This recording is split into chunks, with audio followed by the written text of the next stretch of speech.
Good morning, good afternoon, and good evening, everybody. Thank you for tuning into another Super Tease video. And I was just watching this YouTube video. Why is every MMO dying except this one? You've probably seen a trend in decline of games. Diablo 4 with its astounding release and then sudden drop off, very similar to what we're seeing here for Alien.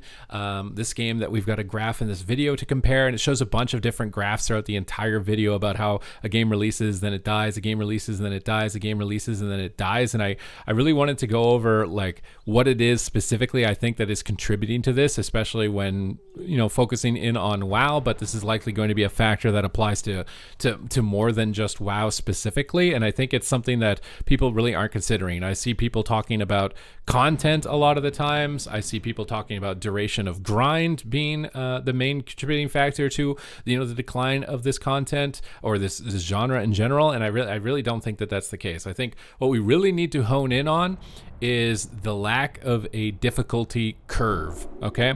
And so what does that mean? I think it's good for a game to have easy, medium, and hard, but the game needs to curve and teach you how to play as you're advancing through it, because otherwise you're going to get bored if you continue to remain to play on easy mode, or you're going to feel lost moving to the next difficulty because it didn't advance you, it didn't teach you, it didn't give you any knowledge to prepare you for that stage. And I think that's what's happening in a lot of these MMORPGs, is that it is catering to the Omega casual easy player in some sense and catering to the Omega hardcore player, and that's pretty much it. It is completely polarized. You are either playing the baby mode of the game where everything falls over and you've got no challenge whatsoever, or you are playing the hardcore ultra nerd mode of the game where you require like 10 hours of play every day to be able to even remotely compete with the other people in your group or get invited. And there's not really much room in between, and the main problem is that there's no track to transition from one to the next.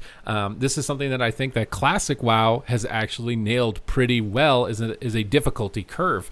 Now, while I think classic WoW's gameplay overall is much more simplified than World of Warcraft, it's the engagement of mob to mob that really challenges you. You start at level 1, you've got maybe one ability or just an auto attack, and you trade with the monster, and it's doing enough damage to impact you that you need to heal and heal after it. And there's some level of intensity, and you're especially feeling that with hardcore WoW, where if you die, you completely lose your character and lose all of your time. And you can see that level of intensity with the monster as you engage it, as you level up and unlock new skills, you know, crowd control, avoidance. You really need to consider when you need to move away from a monster, crowd control the monster, and really engage and use the entire fleshed out kit of your class. Whereas a lot of more modern RPGs, when they come out, is just everything gets rolled over. You are just AoEing everything. You are a god, completely unstoppable, and there's nowhere to go, there's nowhere to learn, and there's nowhere to advance. And for a lot of cases, the game lets you stay on this mode for a significant portion of the rewards that are available to it, as you can complete through Raid Finder in World of Warcraft.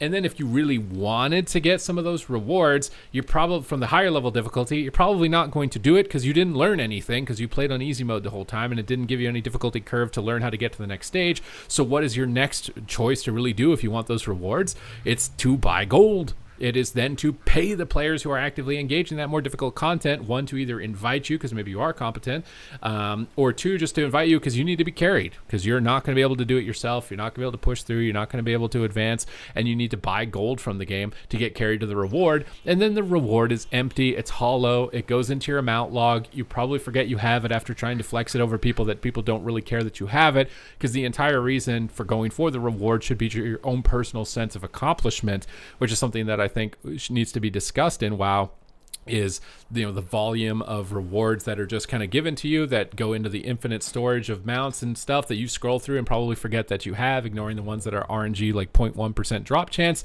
You probably forget that you have completely after the initial dopamine and hype of them, comparatively to the rewards that require some investment, some skill development, whether it's individually or with a group, and how much those matter to you. Like for me, some of my most fondest moments were going for like the Zul'Aman Bear in TBC originally, as my guild, you know, wasn't a cutting edge guild, but that raid was challenging. We had to advance and learn tactics and figure out things to do in that raid to get that mount, and we got everybody a bear before the expansion moved on to the next one. And I rode that mount all through Wrath, all through Kata. That mount meant so much to me, even though it's like that low pixelated bear, although they have updated the model, I think, in more recent expansions. I rode this bear that just has random shrunken heads on it for like 4 expansions because it meant that much to me. And creating that sense of connection and accomplishment to the game, and then to push you into a next level of challenge, is what's going to retain players. It's that mode of thinking that's going to make me go like, I need to, help my friends try and get through this, and then we're all feeling good about ourselves for making this major accomplishment and having this curve. And it's honestly what's missing from a lot of the more modern MMOs. It's either the game completely caters to casuals with no difficult content, or there's no curve. It's just all easy and all hard, not a lot in between, and nothing to advance the player through. And you can just stay in your lane because there's no reason to advance through, or you can pay to skip past it and get into the end game, and then you're hollow and empty. You didn't make any friends because you just paid for it and you got the mount, but at that point, who even really cares?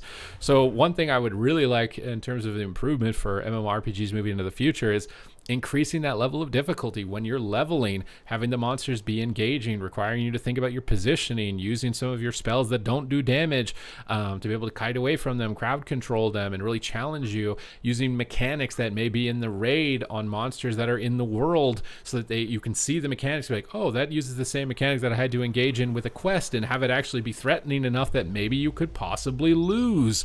Because I'm going to say, like, the features in World of Warcraft that people are going to probably speak the most positively of aren't the ones that fell over the most easily, right? It's not going to be the war fronts, which were designed and under the presumption that nobody can fail this. It's just not going to be a memorable experience because you didn't have to learn, you didn't have to grow, and you don't feel accomplished at the end of it. So learn, grow, and accomplishment is really something that's lacking in the game. Now, it is there, but it is really tough because, again, you're going from easy to hard right away with no direct transition. So having training modes, these types of things in the game for players to learn and advance so that they can join their groups, so they're not feeling helpless, like they have no way to learn and advance. It's kind of like that meme where you got to have experience to get a job, but you can't get experience because you don't have a job.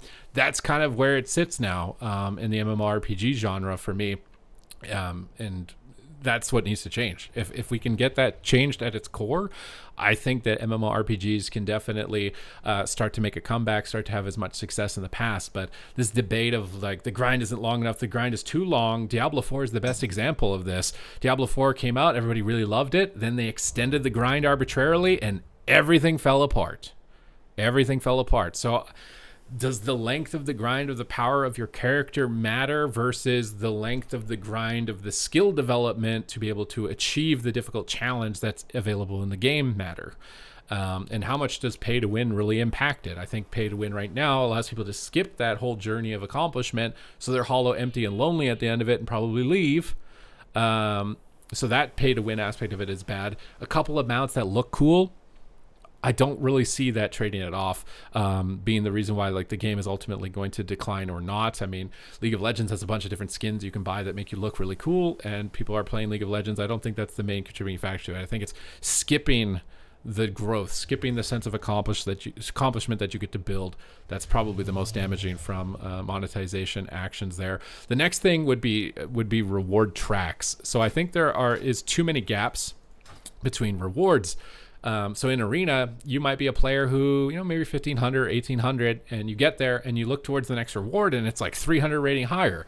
It's like, bro, I'm not good enough. I don't think I can get to the rating that's 300 higher. That's too intimidating. I'm out. And you probably stop. I think this happens a lot in Mythic Plus with the Keystone Master because it's quite rapid that you get to that level of achievement. And the next one is just 1 billion miles away. It's like the top of the ladder score or whatever for the end of season title, I believe, in Mythic Plus. So because of that track being such a big gap, that player is out. They've got to be strung along a little more smoothly. 100 rating gaps is probably the largest gap I think should be in the game between reward strings. So it's, you get 1,800 transmog, next reward's at 1,900. It's like, you know what? I just got 1,800. I think I could do it. I think I could get to 1,900. Then when you get to 1,900, next major reward string is 2,000. You're probably going to feel like you get to 2,000 after you get to 1,900. It's only 100 rating away. And you string along the rewards 100 rating at a time to keep the motivation, to keep trying to pursue to the next level of challenge and difficulty and sense of accomplishment, which is going to be internalized for intrinsic value of development of player ability, which is ultimately what will retain you as a player, which is ultimately what will get you to tell other people to play the game. It's not going to be easy rewards handed to you. It's not going to be tediously, erroneously long, boring grinds with no difficulty curve. That's not the selling points. These things are not working. They have been tried and played out in multiple games, and I've seen it.